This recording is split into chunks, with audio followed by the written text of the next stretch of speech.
नमस्कार दोस्तों। और एक बिग न्यूज निकल के आ रही है दोस्तों वर्ग 3 वालों के लिए। जी हाँ, पूरा वीडियो ध्यान से देखना दोस्तों।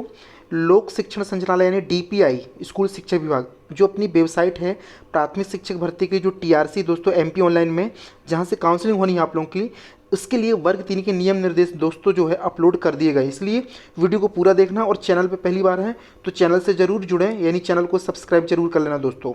चलिए अब देखते हैं क्या क्या लिखा है। प्राथमिक शिक्षक पात्रता परीक्षा में अहर्य पाए गए आवेदकों की काउंसलिंग के लिए निर्देशिका, यानी जो अहर्ता है दोस्तों, क्या क्या योग्यता होनी चाहिए उसकी सारी चीज़ें दी गई दोस्तों। यहाँ पे स्पष्ट लिखा गया है मध्य प्रदेश राज्य स्कूल शिक्षा सेवा शर्त नियम भर्ती नियम जो 2018 दोस्तों, उसका जो है यहाँ पे निर्देशों का यहाँ पे पालन किया गया। प्राथमिक शिक्षक पात्रता परीक्षा 2020 में निर्धारित प्रतिशत के साथ उत्तीर्ण अभ्यर्थियों से स्कूल शिक्षा विभाग में प्राथमिक शिक्षा की सीधी भर्ती के रिक्त पदों की भर्ती हेतु नियुक्ति प्रक्रिया आरंभ की गई है। यह प्रक्रिया मध्य प्रदेश शासन के पत्र क्रमांक फलाना फलाना 29 सितंबर 2022 के आधार पर की जाएगी दोस्तों। अब देखते हैं ये क्या प्रक्रिया है। सारी की सारी चीज़ें दोस्तों आपको वन बाय वन पूरा दिखाऊंगा, वीडियो पूरा देखना आप लोग। और पीडीएफ को प्राप्त करने के लिए आप जो है खुद टीआरसी ऑनलाइन एमपी ऑनलाइन में जा सकते हैं, या तो फिर टेलीग्राम चैनल में महाकौशल क्लासेस सर्च करेंगे, वहाँ पे आपको मिल जाएगी दोस्तों। सबसे पहले देखते हैं शैक्षणिक और व्यावसायिक अहर्ताएँ दोस्तों।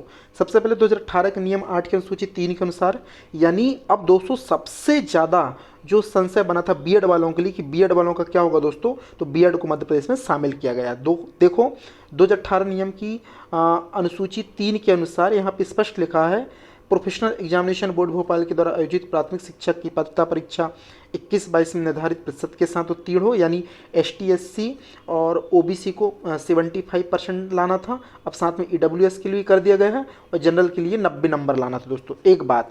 दूसरी बात 50% अंकों के साथ 12वीं या दोस्तों, हाँ 12वीं। इसके बाद प्रारंभिक शिक्षा में 2 वर्ष का डिप्लोमा यानी डीएड। अब सवाल उठता है कि सर बीएड वालों को लेगा कि नहीं लेगा। जी हाँ लेगा। यहाँ पे लिखा 50% अंकों के साथ स्नातक बीएड स्पष्ट लिखा है, लेकिन 1 से 5 तक पढ़ाने के लिए उनकी नियुक्ति पर विचार किया जाएगा। और अगर नियुक्त होते ही इस तरीके से 2 वर्ष के भीतर उनको ब्रिज कोर्स 6 महीने का ये करके देना पड़ेगा, यानी बीएड एमपी में अलाउ हो चुका है दोस्तों। जो डाउट था लोगों का वो बिल्कुल दूर कर लीजिए। मध्य प्रदेश बीएड जो है शामिल हो चुका है प्राथमिक शिक्षक भर्ती वर्ग 3 में।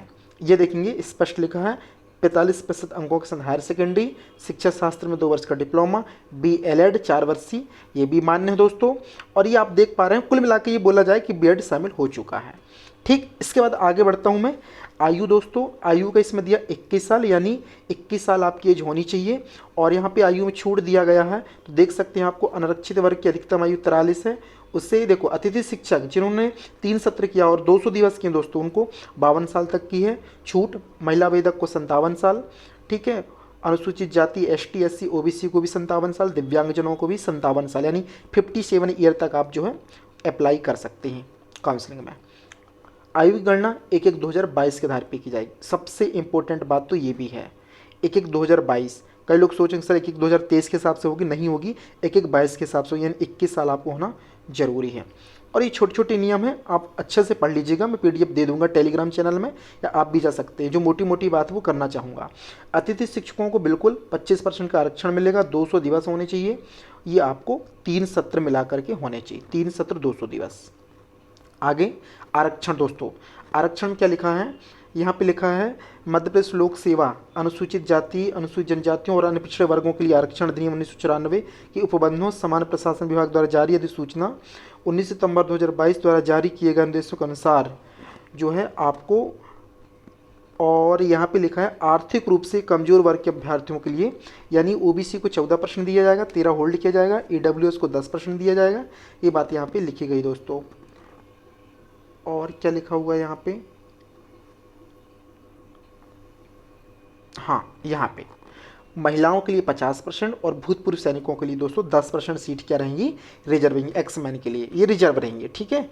इसके बाद आप लोग देख पा रहे होंगे ये सारी विकलांग जो है विकलांगता के बारे में दिया गया, लोकोमोटर, कम दृष्टिबाधित, दृष्टिबाधित, ये सब आप लोग पढ़ लीजिएगा। इसमें कोई नई चीज़ है नहीं, वो तो आरक्षण मिलता ही उन लोगों को। इसके बाद दोस्तों देखते हैं, हाँ यहाँ पे लिखा है अनुसूची उपाधि मान्यता प्राप्त संस्थान के ही मान्य होंगे।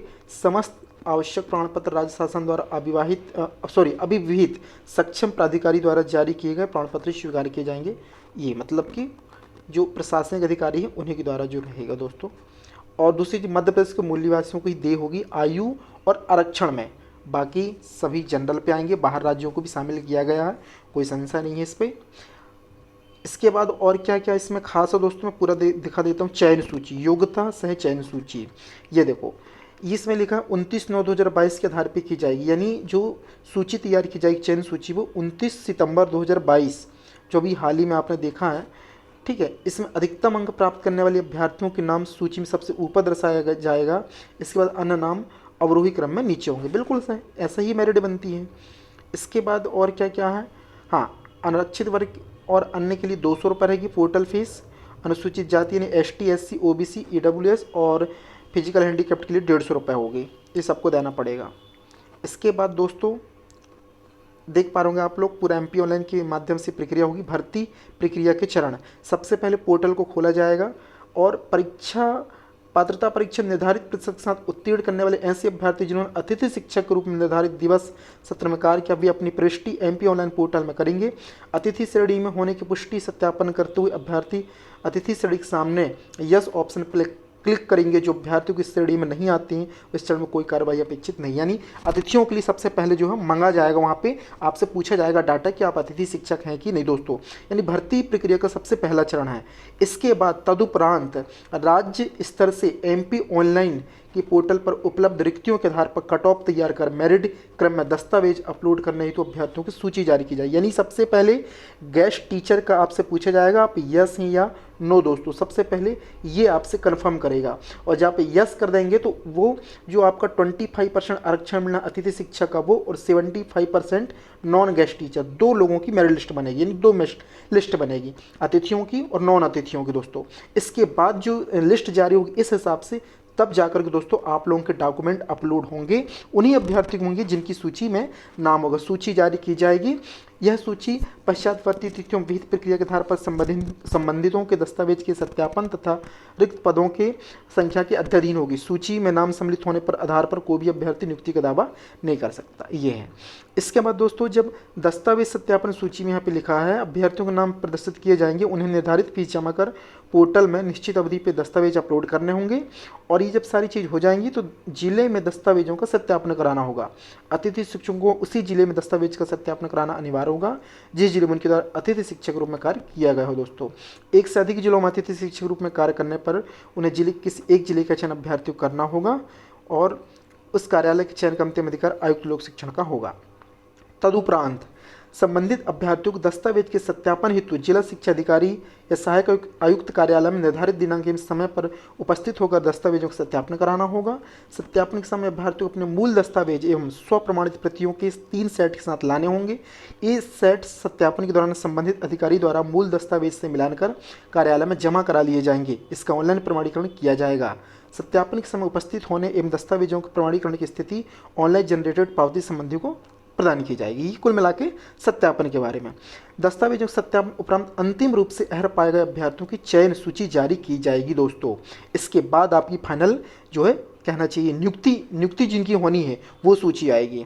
अंतिम चयन सूची में चयनित अभ्यर्थियों को पोर्टल पर दर्शाए गए रिक्ति के आधार पर पदस्थापना संबंधी विकल्प चॉइस फिलिंग भरनी होगी। यानी सत्यापन कराओगे, सत्यापन कराने के बाद फाइनल जितने लोगों के सत्यापन होंगे उनकी लिस्ट आएगी और जिन जिनका उसमें नाम होगा उनकी चॉइस फिलिंग कराई जाएगी स्कूल के लिए।